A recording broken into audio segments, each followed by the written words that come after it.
Everybody knew Tristan. Given the university size of 40,000 students, that was no easy feat. But if you spent more than 5 minutes with him, you knew why. He was that guy. Women, men, and everyone in between flocked to him like bees to a honeypot laced with cocaine. He's still on our mind despite the fact we haven't met him in over 3 years. Without a doubt, he was one of the most intriguing people ever met. We all want to be a little bit of a Tristan. Being so interesting, we have people glued to our lips like we swapped our chapstick for Loctite. But when their attention slips, like a fresh-caught salmon from oily hands, and you're lost for words at a party for the 5th time in a row, you realize being interesting isn't that easy. Or is it? The golden rule of being interesting.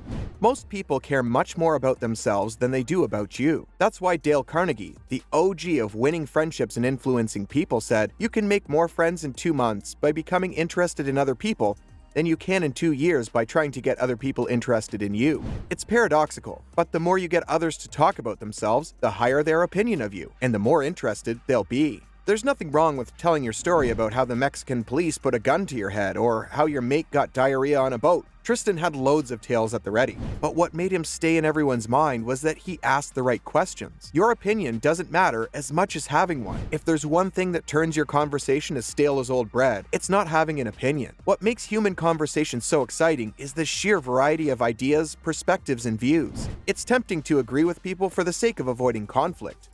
But a yes person is one of the best cures for insomnia in existence. Just wait for me here while I'll go and watch some paint dry. Tristan had a strong opinion on many things, some of which people didn't agree with. Yet his distinct views about money, drugs, sex, and the government are what made him so interesting to talk to, sometimes for hours on end. "I don't agree with that" adds much more fuel to a conversation fire than, "Yeah, for sure." Yes, not everybody will agree with you. Yes, others will challenge your views. Yes, you will feel stupid sometimes. But jumping on bandwagons makes you boring. Speaking your mind makes you stay in other people's. If you want to be interesting, have an opinion. The topic that helps you to never run out of things to say. When you meet new people, here's a simple make-or-break question telling me if they're worth your time. What's your biggest passion? If they answer, "I don't know," or "watching Netflix," react the same way as when you let out a silent but deadly fart, and leave the scene as quickly as possible and hope to never meet them again. You live in an incredible, abundant world. Life offers countless opportunities, mysteries, and adventures. If all you do is sit in front of a screen and watch animated pixels, the Most Interesting Person of the Year award won't go to you.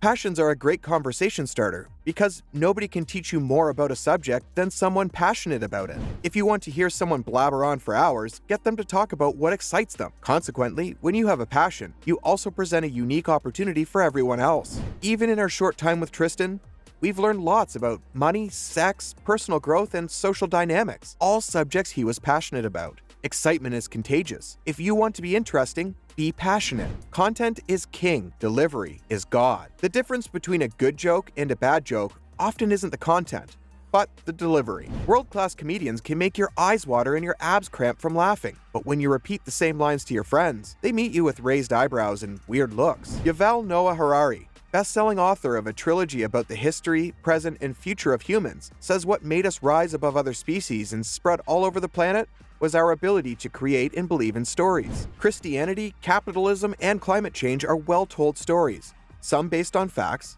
some not. They unite billions of people who flood churches, slave away in 9-to-5s to buy another fancy car, and condemn plastic bags and cheap meat. Humans are suckers for stories because they provide meaning and release a powerful cocktail of brain chemicals. So get good at telling yours. OG Tristan was a true pro. He captured everyone's attention with an exciting setting, like the police catching him with hundreds of grams of mushrooms, being at a millionaire's private party, or mentioning an event everyone had heard of. Then he kept his listeners engaged with gestures, plot twists, and next-level humor. The end was always simple, a clear punchline without rambling on for hours. That's all you need. Hook, line, sinker. If you want to be interesting, learn to tell interesting stories. You know someone interesting when you see them, and quite often, you'd like to be that person too. When you're interesting, others listen to your stories, think of you often, and praise you in front of their friends.